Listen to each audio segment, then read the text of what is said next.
तो आपने इस वीडियो पर क्लिक किया, इसका मतलब ये है कि आपको टेंस बहुत अच्छे से सीखना है। टेंस में आप कहीं ना कहीं कंफ्यूज करते हैं। तो आपने अगरचे इस वीडियो पर क्लिक कर दिया है तो मैं आपको बता दूं कि आप बिल्कुल सही जगह पर आए हैं, जहां आप सीखेंगे इंग्लिश बिल्कुल आसान तरीके से। तो चलिए शुरू करते हैं। तो आज हम लोग सीखेंगे फ्यूचर इन डेफिनेट टेंस को, जिसे हम लोग सिंपल फ्यूचर टेंस भी कहते हैं। तो देखिए, सबसे फर्स्ट स्टेप आता है कि किसी भी हिंदी वाक्य को हम पहचाने कैसे कि ये किस टेंस का है।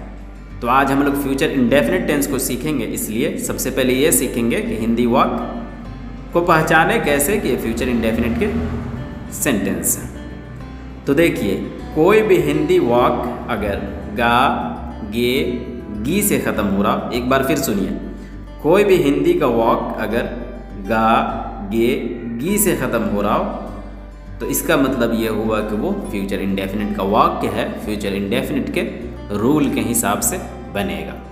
लेकिन एक चीज़ हमेशा याद रखना है कि कोई भी हिंदी का सेंटेंस अगर गा, गे, गी से ख़त्म हो रहा है तो वो फ्यूचर इंडेफिनिट का सेंटेंस नहीं होता है।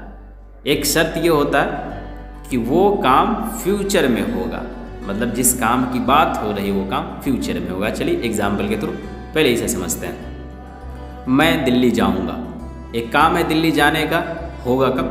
फ्यूचर में। मैं इंग्लिश बोलूँगा, एक काम है इंग्लिश बोलने का, होगा कब? फ्यूचर में। आप मुझे पैसे देंगे, एक काम है पैसा देने का, होगा कब? फ्यूचर में। तो इसका मतलब कि कोई काम फ्यूचर में होने वाला है तो ये फ्यूचर इंडेफिनिट का यानी सिंपल फ्यूचर टेंस का सेंटेंस है, फ्यूचर इंडेफिनिट के रूल के हिसाब से बनेगा। देखिए, फ्यूचर इंडेफिनिट का है या सिंपल फ्यूचर टेंस का है, इसमें कंफ्यूज नहीं होना है, दोनों एक ही चीज़ होती है। अब देखिए, कोई ऐसा सेंटेंस भी आ जाता है जो गा, गे, गी से ख़त्म तो होता है लेकिन वो फ्यूचर इंडेफिनिट का सेंटेंस नहीं होता है। फॉर एग्जाम्पल, आप कुछ लेना पसंद करेंगे। देखिए, हिंदी के वाक्य के लास्ट में गे आया लेकिन ये फ्यूचर इंडेफिनिट का सेंटेंस नहीं है, क्योंकि इसमें एक पसंद पूछा जा रहा है, चॉइस पूछा जा रहा है। दूसरा एग्जाम्पल, क्या आप मेरा एक काम कर देंगे, इसमें भी रिक्वेस्ट किया जा रहा है, वो मना भी कर सकता है, इसलिए फ्यूचर इंडेफिनिट का सेंटेंस नहीं है। देखिए, अभी इसमें कंफ्यूज नहीं होना, इतना याद रखना है कि कोई भी बात अगर भविष्य के बारे में किया जाए तो वो फ्यूचर इंडेफिनिट का सेंटेंस होगा, फ्यूचर इंडेफिनिट के रूल के हिसाब से बनेगा। तो इस पे हम एक अलग से वीडियो बना देंगे कि गा, गे, गी तो हिंदी के वाक्य के लास्ट में आता है लेकिन वो फ्यूचर इंडेफिनिट का सेंटेंस नहीं होता है। फिलहाल हम लोग देखते हैं फ्यूचर इंडेफिनिट को कैसे बनाते हैं। तो सबसे पहले हम लोग देखेंगे अफर्मेटिव सेंटेंस। अफर्मेटिव किसे कहते हैं? जिसमें ना ही सवाल पूछा गया और ना ही नॉट का यूज़ किया गया। चलिए एग्जाम्पल लेते हैं।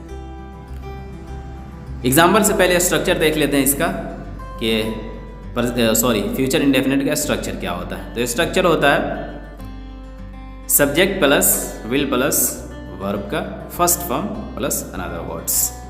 Subject plus will plus verb का first form plus another words.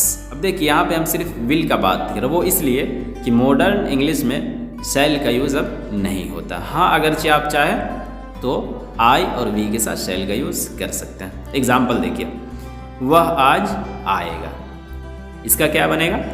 He will come today, he will come today. सबसे पहले सब्जेक्ट डाल दिए, वह का इंग्लिश हो जाएगा ही, उसके बाद विल, उसके बाद कम का इंग्लिश हो जाएगा, आना का इंग्लिश हो जाएगा कम, उसके बाद अनदर वर्ड से today, he will come today. दूसरा एग्जाम्पल लेते हैं, वे लोग क्लास आएंगे, कैसे बनेगा?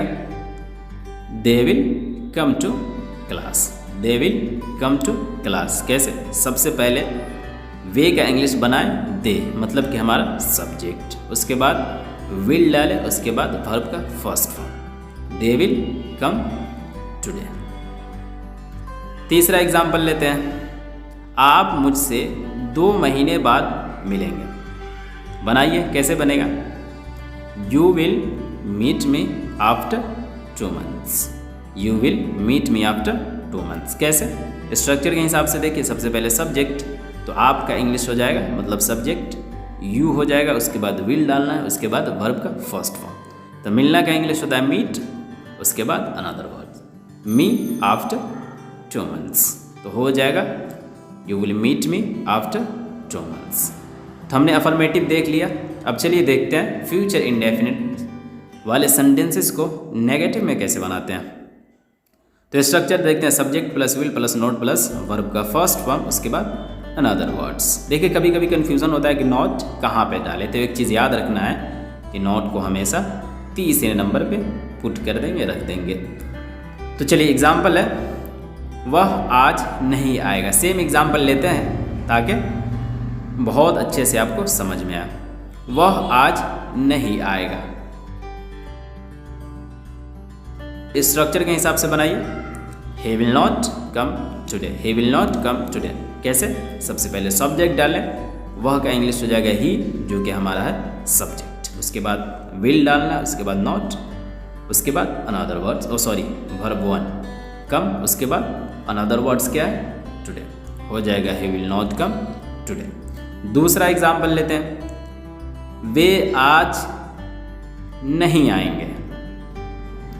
स्ट्रक्चर के हिसाब से बनाइए, they will not come today, they will not come today. कैसे?